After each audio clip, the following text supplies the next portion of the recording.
This one is a conversation that I had with, I guess, what I call masculine God. So I had a previous video about basic the way she introduced herself was to me was the mother of the void, the consciousness of the void, the consciousness of the primordial existence. And she had explained to me then at that time that the God, the masculine God that is of the Hebrew God, the Muslim God, the Christian God, that is her, the light that she birthed, so to speak. It was almost, and I didn't explain very well on the last video. I realized that I was kind of like in my mind, and I didn't articulate this very well. I was going on about the Madonna and child, and she kept showing me this image, all of these different images of the Madonna and child, and even a lot of, I have this painting here, these paintings here, of an emperor and empress, and she caused me to realize that the empress is so much older than the emperor. And she was like, everybody thinks that this is like emperor and empress and that they're a married couple, but this is the mother. This is the mother and her son. The queen is the queen mother and the son is the king. And she was like, this is the same thing here. She was like, the masculine God that everybody remembers, that everybody recognizes, because that's the light. It was like she was saying, this is the son that I birthed and everybody forgot about me. Anyways, it's just like a little reiteration of something that I had posted about in a different video. So this conversation was with Hebrew God. This conversation was with Yahweh. And I was kind of startled by this because I would spend time in prayer prior to this, just sort of like praying to the all divine. That's kind of how I would say it. I was like, I'm praying to the all divine, you know, and this time this was like a very different presence. I almost like heard it over my shoulder, like right here, this kind of like booming masculine voice. And he was saying, why won't you talk to me? Why do you continue to ignore me? Why do you continue to not let me in? That's what he was saying. Why do you not let me in? And I was like, well, I don't really know how I feel about you, because you're a Hebrew God, you're Yahweh, and I grew up Christian, and it was a really unpleasant experience. And I don't know, I don't really like this, you know. I don't really like what they say you're about, and the rules and the restriction and the dogma.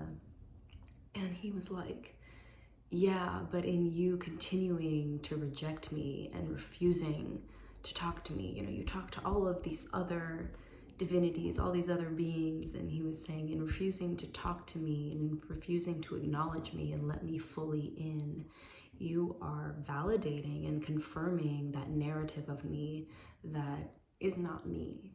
He was saying, I am light, I'm just pure light, I am unconditional love. And as you continue to push me away and harden your heart against me, you're only confirming that misunderstanding of me. And I was like, okay. And I'm kind of like sobbing at this point. I'm on this really long road trip.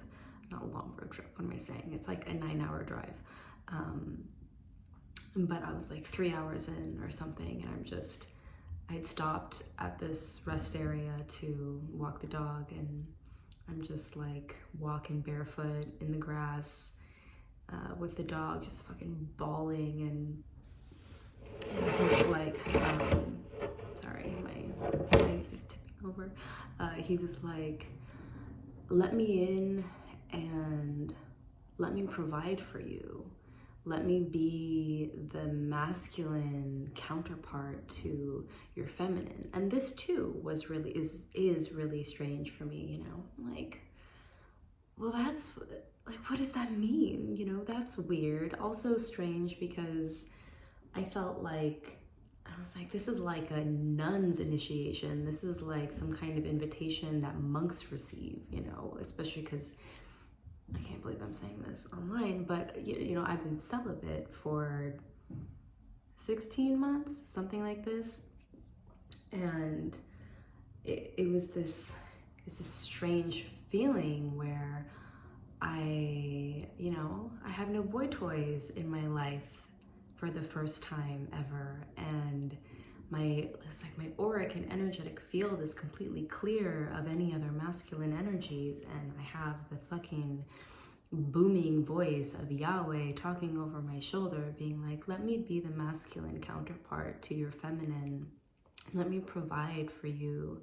And he was saying, I have so much to give to you. I have so much to give to you. He was like saying, I am the physical realm. I am the light. I am the God of the hologram. You know, I can provide for you here in this holographic reality. Let me do that for you. And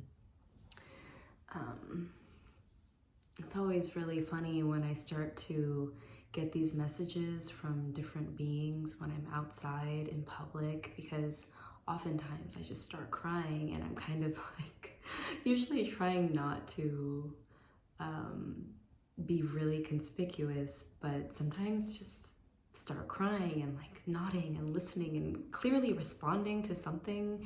And most, 99% of the time when this happens, I'm in a pretty isolated place in nature or something. Every now and then, it's someplace that's a little bit more public, but hopefully nobody saw me, whatever. But yeah, that was a really interesting one, and one that really took me by surprise, for sure.